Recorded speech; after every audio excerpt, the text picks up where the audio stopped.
Buenas tal, tardes. Buenas tardes, ¿qué tal? Bien, ¿cómo estás? Hoy en tu ¿Todo salsa, bien? dije yo, con el tema que tenemos que hablar, que es el combate de Arroyo de la China y que los dos griegos que se destacan en el combate. Vamos un poco, les voy un poco a explicar o darle una introducción. Tenemos el otro día, 15 de marzo, fue el combate de Martín García, el triunfo de 1814, donde estamos celebrando los 210 años de la campaña libertadora.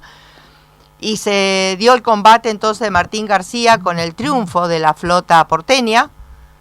En ese momento, luego del combate de Martín García, continúa la campaña que va a culminar en mayo con la caída de Montevideo, pero en el medio está este combate de Arroyo de la China, que si lo vemos desde los resultados de las armas fue una derrota, si lo vemos desde el resultado final, fue un triunfo para las flotas nacionales o la escuadra nacional, aunque haya habido una derrota en la batalla.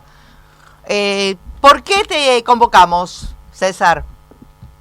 Bueno, específicamente para hablar de los héroes griegos, principalmente de Pedro Samuel Espiro, porque se cumplen también 200, porque él falleció en Arroyo de la China, que fue parte central de la...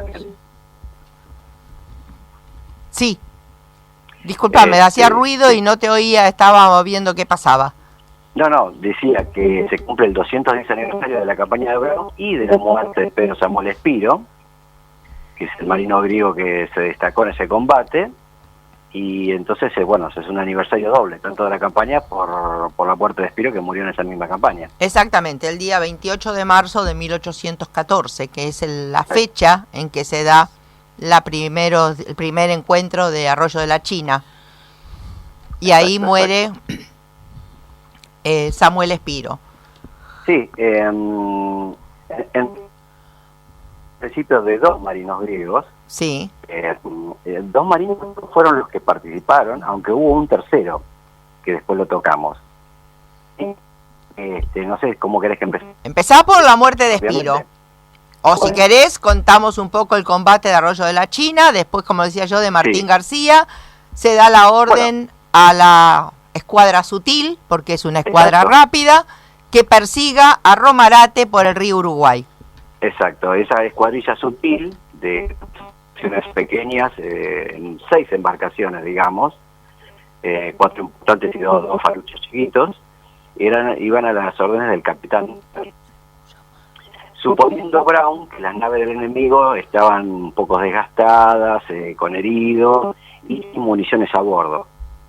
Habíamos dicho de que Brown, confiado, envió una Sutil flota a mando del capitán Notter, y el 28 de marzo se encuentra con 11 buques acodrados a la costa, y no solamente que no era que estaban sin munición, sino que habían sido ayudados por tierra por tropas artiguistas. Le habían dado tanto alimento como municiones.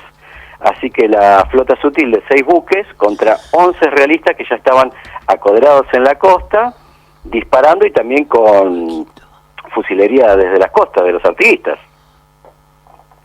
Así que fue un combate no muy largo, pero en un lugar muy incómodo. Tenían que pasar los barcos sobre las bandas, sobre una de las bandas, y pegar la vuelta. Y en uno de esos momentos el capitán Noder fallece, ¿sí?, por un ataque realista. Él estaba a bordo de la Trinidad, que era la nave capitana en ese combate. Sí, digamos que en ese combate de Arroyo de la China se dan una serie de muertes sucesivas en ese enfrentamiento con Romarate. Sí, exactamente. El primero justamente es el capitán Notter, que era el comandante de la escuadrilla. Exactamente.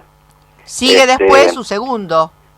Claro, después estuvo Smith, estuvo Cerretti y Ubac, que todos fueron heridos de cierta gravedad, y el único oficial que quedó a bordo para la parte final del combate, para poder sacar a salvo la nave, era el otro griego, que era Nicolás Jorge Colmaniatis.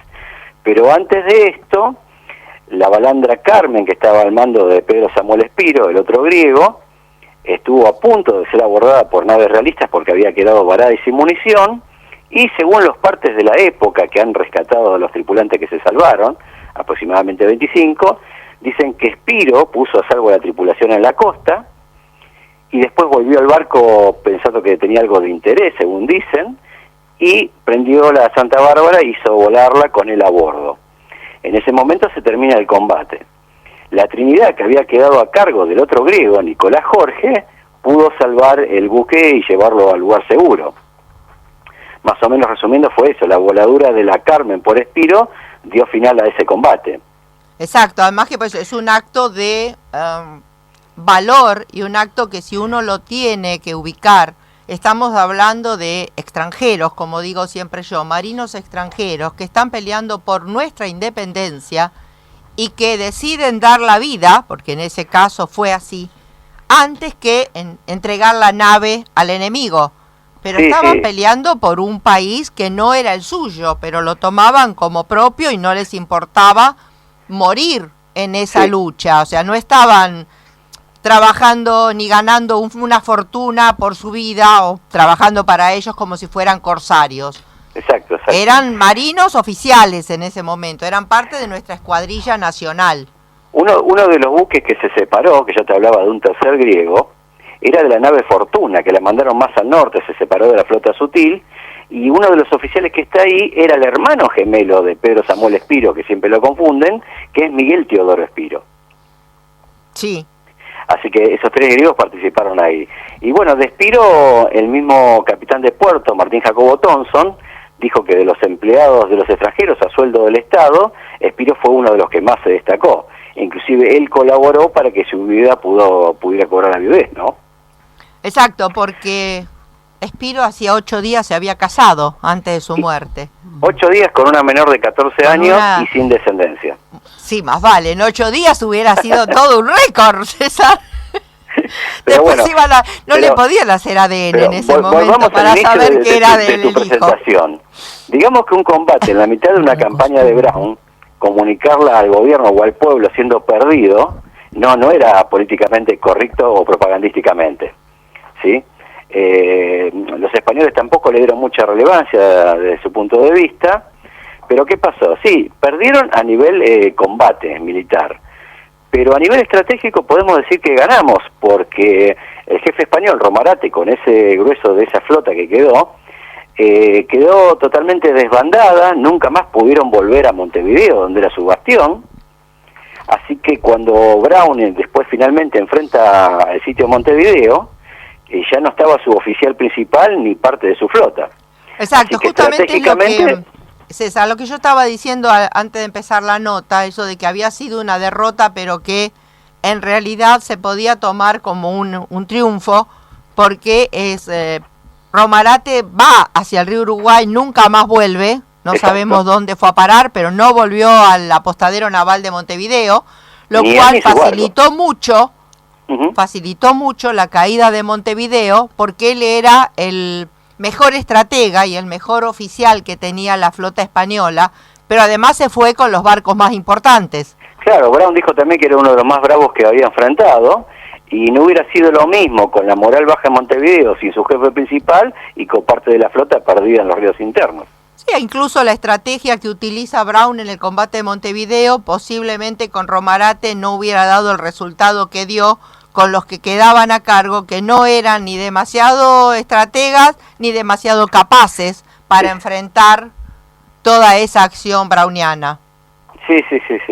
Así que la verdad que podemos decir que primero en Concepción del Uruguay poner en valor el tema de que como parte de las luchas entre ríos y mares de Argentina, fue importante eso, aunque no se nombra mucho por el efecto, digamos, que tuvo en esa época, pero estratégicamente hoy analizándolo, muy distinto hubiera sido la toma de Montevideo, tal vez se hubiera alargado más o se hubiera perdido, nunca lo sabremos. Exactamente, pues digo, fue importante que Romarate se fuera y no volviera más, quedara perdido entre las olas del río Uruguay, que vaya a saber dónde fue, no se sabe dónde fue a parar. Estos dos marinos griegos, tanto los hermanos Espiros como Nicolás Jorge, son marinos griegos que ya estaban en Argentina desde 1810.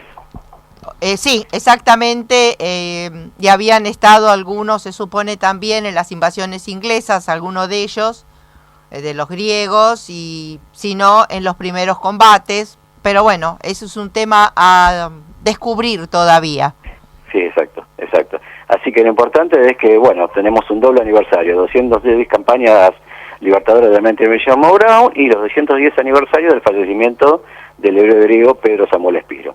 Pues digo, pero bueno, también tenemos que destacar que no solo murió Espiro, y que también los otros oficiales que murieron eran también extranjeros. Sí. Eran británicos, eran de diferentes nacionalidades. Sí, y murieron peleando por nuestro país, por nuestra independencia. Exacto.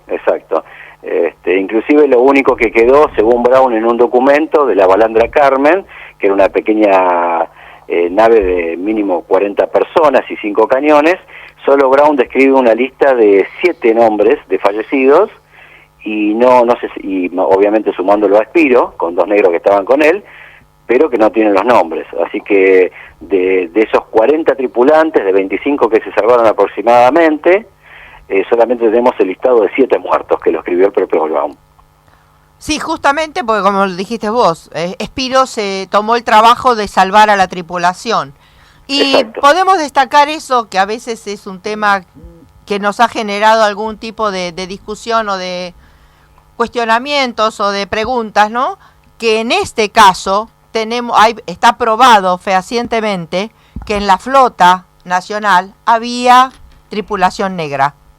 Porque Sí, en la Balandra había por lo menos 15 negros que estaban absolutamente comprometidos con Espiro y que estaban dispuestos a morir antes de volver a la esclavitud. Así que estaban absolutamente comprometidos con Samuel Espiro. Sí, al menos Jacobo Thompson, según los documentos o todo lo que recuperó de tradición oral de los diarios de Seguí, a los tripulantes que habían rescatado en la costa, dice que por lo menos 2 negros estuvieron en la operación de volar la nave y bueno, murieron con él. Exacto. Así que bueno, quedamos con el tema de rollo de la China. Digamos que Espiro tiene una calle en la ciudad de Buenos Aires, y lo digo con orgullo porque está en Mataderos. Sí, exacto. Tiene una calle a su nombre. Y está en tu mapa. Está en mi mapa naval, por supuesto. Lo pueden buscar en el mapa naval, donde también está la historia de Espiro. Pero en Mataderos, en Larrazábal, entre Smidel y Artigas, por ahí está esa, es como un pequeño pasaje, donde está la calle Pedro Samuel Espiro. Con la curiosidad que si bien la calle está bien escrita, es la única calle que tiene una placa en su honor que está mal escrita porque le ponen Miguel Samuel, que era el hermano de él. Bueno, esa es una confusión. ¿Será por haber sido mellizos que los confundían? Puede ser. Bueno, hoy, si te parece, podríamos cerrar el tema. Sí, si no por supuesto. Tiempo. Podríamos mandarle un gran saludo a toda la gallarda tripulación de la corbeta Ara P-43 Espiro, que está en Puerto Belgrano, que lleva el nombre en su honor. Sí. Así que bueno, un saludo para todos ellos, ¿no?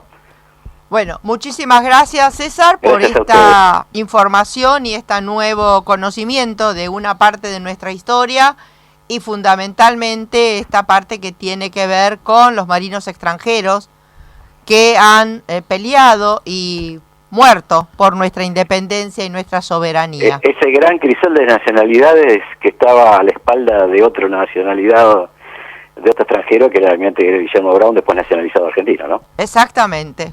El comandante, el primer comandante importante, el primer almirante importante de nuestra armada, justamente es un irlandés.